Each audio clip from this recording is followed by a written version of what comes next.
Hello my dear students.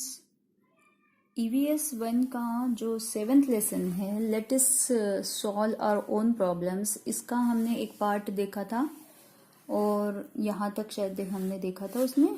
ठीक है, अब हम इस पीरियड में आगे का पढ़ने वाले हैं, प्रॉब्लम सॉल्विंग। ठीक है, have you heard about this attempts eight solving problems?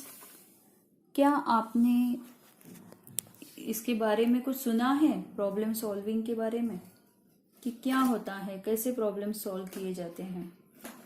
Have you heard about this कि प्रॉब्लम कैसे सॉल्व किए जाते हैं? नाउ विल रीड हिवरे बाजार। In the village of Hivre Bazar in Ahmednagar district, water shortage was a big problem. Water shortage जो था ये बहुत बड़ा प्रॉब्लम था वहाँ पे। कहाँ? हिवरे बाजार नाम का एक विलेज है अहमदनगर में, वहाँ पे। This problem was solved with the help and participation of villagers. ये जो प्रॉब्लम था ये सब लोगों ने मिलकर, गांव के लोगों ने मिलकर सॉल्व किया था। The problem of animal feed was also solved. जानवरों को जो खाना दिया जाता है उसके बारे में भी कुछ प्रॉब्लम्स थे, वो भी सॉल्व किए गए। नाउ हिवरे बाजार वॉज लश ग्रीन सराउंडिंग्स। अब हिवरे बाजार नाम का जो गांव है वो बहुत ही ग्रीनरी वहाँ पे आ गई है, लश ग्रीन सराउंडिंग वहाँ पे है, यानी क्या बोलेंगे, घना गहरा ग्रीन जो है वो वहाँ का जो इलाका है वो अभी हो चुका है। Many villages face water shortage. Find the reasons for this and suggest solutions. बहुत से विलेजेस जो होते हैं वहाँ पे पानी का शॉर्टेज होता है, यानी कम होता है पानी, वहाँ पर पीने के लिए भी पानी नहीं मिलता। इसके पीछे क्या कारण हो सकते हैं? हो सकता है वहाँ पे बारिश अच्छी नहीं होती है ना, और ज़मीन के अंदर का पानी भी सूख गया हो, पेड़ पौधे वहाँ पे ज़्यादा नहीं होंगे, ज़्यादा पेड़ जहाँ पे होते हैं वहाँ पे पानी की प्रॉब्लम नहीं होती क्योंकि बारिश होती है, और इसीलिए वहाँ पे शायद पानी नहीं मिलता होगा, क्योंकि इसके पीछे बहुत सारे कारण हो सकते हैं। तो अब देखिए, एक और प्रॉब्लम होता है क्लीनलीनेस का, यानी विलेजेस में या शहर में भी हम देखते हैं कि लोग कहीं पे भी कचरा डाल देते हैं, है ना, गंदगी फैलाते हैं, तो ये भी एक बहुत बड़ा प्रॉब्लम है। क्लीनिंग अ विलेज थ्रू श्रमदान।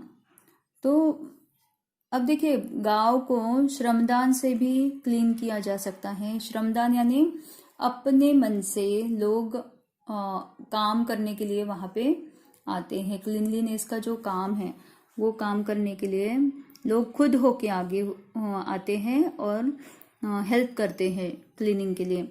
The people of Khudawadi village in Osmanabad district clean their village through shramdaan और voluntary contribution of labour.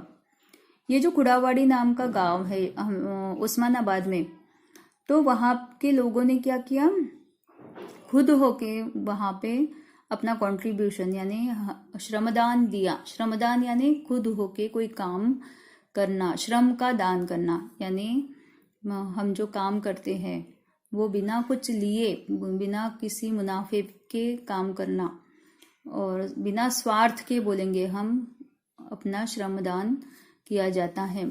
They decided that everyone should help in cleaning the village. और उन्होंने सब ने मिलके ये डिसाइड किया था कि सब मिलके वो अपना विलेज जो है वो क्लीन करेंगे। First the waste water was dealt with. Waste water कैसे, उसका क्या करना चाहिए, ये सब प्रॉब्लम जो है वो डिस्कस किए गए, फिर सब ने मिलके उसके ऊपर सॉल्यूशन निकाला और फिर क्लीनलीनेस का काम शुरू किया। The garbage was used to make manure using vermiculture. अब ये जो गार्बेज था, गार्बेज यानी कचरा जो होता है, कचरे को खाद में कन्वर्ट करने के लिए वर्मी कल्चर नाम का एक प्रोसेस होता है, उसके जरिए उसको खाद में कन्वर्ट किया जाता है। तो गार्बेज को खाद में कैसे कन्वर्ट किया जाता है। और toilet was built in each house. हर घर में टॉयलेट होना बहुत ज़रूरी होता है। गांव में क्या होता है ना, बाहर ही शौच के लिए जाते हैं, है ना, तो वो गंदगी फैलती है फिर, और उससे बीमारियां भी फैलती हैं। तो हर जगह पे टॉयलेट की व्यवस्था भी वहाँ पे की गई। तो इस तरह से उन्होंने क्लीनलीनेस का जो प्रॉब्लम था वो सॉल्व कर दिया। Sant Gadge Baba used kirtans to stress the importance of keeping the village clean. अब संत गाडगे बाबा, आपने नाम सुना होगा, वो क्या करते थे, कीर्तन यानी गाना होता है एक तरह का, और उस गाने में कुछ कथाएं भी बोली जाती हैं। तो यानी गाने के जरिए कथाएं बताई जाती थी, तो उसको बोलते कीर्तन। तो अपने कीर्तन के थ्रू उन्होंने importance of keeping the village clean, यानी गांव को क्लीन कैसे रखना है, ये अपने गानों के जरिए उन्होंने लोगों तक पहुंचाया था। He told the people that we cannot make progress without cleanliness, education and self reliance. हमें आत्मविश्वास रखना चाहिए और स्वच्छता रखनी चाहिए, और एजुकेशन जो है, लोगों को बिना पढ़ाई लिखाई के कोई भी विलेज आगे नहीं जा सकता है। इसलिए पढ़ाई लिखाई, एजुकेशन बहुत ज़रूरी होता है, शिक्षा बहुत ज़रूरी होती है। तो वो हमेशा ये बातें बताते थे, क्लीनलीनेस, एजुकेशन और सेल्फ रिलायंस यानी आत्मविश्वास, ये कितना ज़रूरी है। He showed people how to clean the village through his own actions. खुद होके अपने विलेज को कैसे क्लीन रखना है, ये भी वो अपने कीर्तन में बताया करते थे। Rashtra Sant Tukdoji Maharaj explain the importance of cleanliness through his Gram Geeta. ये जो तुकडोजी महाराज थे, उन्होंने क्या किया था, अपनी जो ग्राम गीता नाम की किताब थी उनकी लिखी हुई, उसमें उन्होंने क्लीनलीनेस का महत्व बताया था। उन्होंने लिखा था, मिळोनी करावी ग्राम सफाई, नाली मोरी ठाई ठाई, यानी सबने मिलके गांव की सफाई करनी चाहिए। नाली यानी नली जो होती है ना, ड्रेनेज ना, पानी बहता है जिसमें से, और मोरी यानी बाथरूम, ठाई हर जगह पे टॉयलेट बाथरूम होना चाहिए, और उसकी सफाई, ग्राम की सफाई सबने मिलके करनी चाहिए। हंसते पर हंसते साफ सरवही चहु कड़े मार्ग। और इस तरह से सब मिलके अगर काम करेंगे तो क्लीनलीनेस भी हो जाएगा, और हमें ये करने के लिए रास्ता भी मिल जाएगा कि हमें इसके आगे क्या करना चाहिए। Newspapers carry several articles about श्रमदान। न्यूज़पेपर में आपने पढ़ा होगा कि श्रमदान के बारे में लिखा रहता है ना। Collect these articles, discuss the things that can be achieved through it. ऐसे आर्टिकल्स कलेक्ट करके आप अपनी बुक में चिपका सकते हो, नोटबुक में, और अगर आपको इंटरेस्ट है तो ही करिए, अदरवाइज आप सिर्फ रीड करके भी रख सकते हो। रीडिंग कम से कम उतना करिए, ठीक है। Can you tell, do you think that there should be group of peacekeepers in your school? Peacekeepers यानी शांति रखने वाले लोग, है ना। तो क्या आपको लगता है कि आपके स्कूल में भी ऐसे लोग होने चाहिए जो स्कूल में शांति बनाए रखेंगे और शांति बनाए रखने के लिए हेल्प करेंगे? What criteria will you use to select this peacekeepers? अगर आपको सिलेक्ट करना है ऐसे पीस कीपर्स को, तो क्या क्राइटेरिया होगा, कैसे आप सिलेक्ट करोगे, किसके जरिए करोगे? तो हम ये सोच सकते हैं कि जो बच्चे स्कूल में सच में अच्छे से बिहेव करते हैं, वो किसी को परेशान नहीं करते हैं, पढ़ाई लिखाई भी अच्छे से करते हैं, तो ऐसे बच्चों को हम स्कूल में सिलेक्ट कर सकते हैं पीस कीपर्स बनाने के लिए। Which rules will you include in the rule book for this peace keepers?